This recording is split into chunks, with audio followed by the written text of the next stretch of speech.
Okay, so for our Piedmonte basket, we have everything you need to make a risotto dinner. So we have some chicken stock. We're gonna add our dried porcinis. This way it's gonna flavor the chicken stock. Okay, so we're gonna start with a little onion, really fine dice.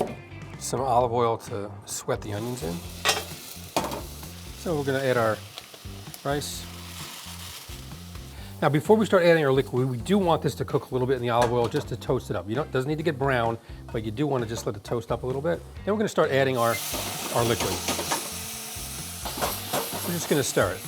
Now, there are some recipes that say add, X amount 3 times. Just add liquid when you need it. This is going to take anywhere from, 13 to 20 minutes.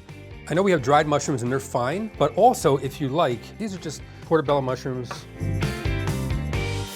So we have our mushrooms, and you see how they're just browning up nicely. We are about there. We're going to add our Parmigiano Reggiano. I'm going to add a bunch more olive oil. That's how risotto should be.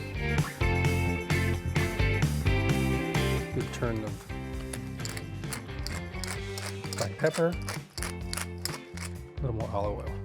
And that is our mushroom risotto from our Piedmonte kit. It's really good.